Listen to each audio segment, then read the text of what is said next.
ഒരു പോറല് പോലും ഏൽക്കാതെ വന്ദനയെ പുറത്തു കൊണ്ടുവരുന്നതിന് കുറുപ്പ് ഒരേ ഒരു ഉപാധിയെ വെച്ചുള്ളൂ. ജഗൻ വന്ദനയുമായിട്ടുള്ള ബന്ധം ഉപേക്ഷിക്കണം.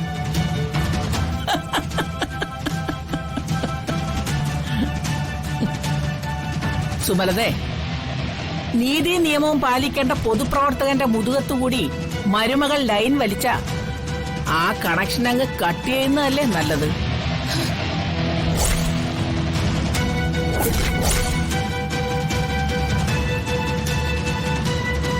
എന്തിനാടി നീ ഇങ്ങനെ തിളയ്ക്കുന്നത്? വേണ്ട, ആനന്ദവല്ലിയോട് വേണ്ട നിന്റെ ഈ തിളപ്പ്. അമ്മേ, വഴക്ക് വേണ്ട. മോന്റെയും മരുമോളുടെയും കാര്യത്തിൽ ഇടപെടാൻ ഇവിടെ ഒരു ഗ്രഹനാഥയുണ്ട്, സുമലത.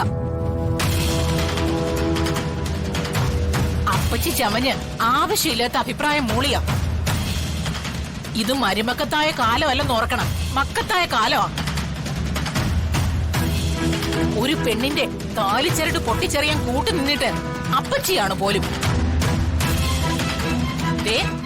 ശബ്ദിക്കാതെ പൊക്കോണോ എന്റെ മുമ്പിന്ന്. ജഗ,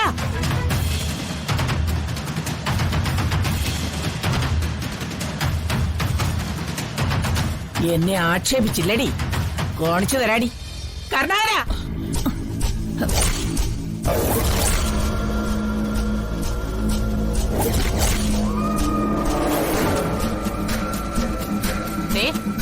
ഭരണവും ചരടുവലിയും ഒക്കെ തുടങ്ങിയിട്ട് കാലം കുറയായി.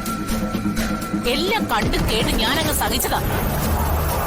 എന്റെ കുഞ്ഞിനെ അവന്റെ ഭാര്യയും ഇങ്ങനെ നരകയാതന അനുഭവിപ്പിക്കുന്നതിന്റെ പിന്നിൽ നിങ്ങളുടെ ചരടുവലിയുണ്ടെന്ന് എനിക്ക് നന്നായിട്ട് അറിയായിരുന്നു. വലിക്കുന്ന ചരട് തന്നെ സ്വന്തം കഴുത്തു മുറുക്കുന്ന അവസ്ഥ ഉണ്ടാക്കരുത്. ചത്തുമലച്ച് കിടക്കുന്ന കാണാനേ വലിയ ചേലൊന്നും ഉണ്ടാവത്തില്ല. കർണാര, കർണാര,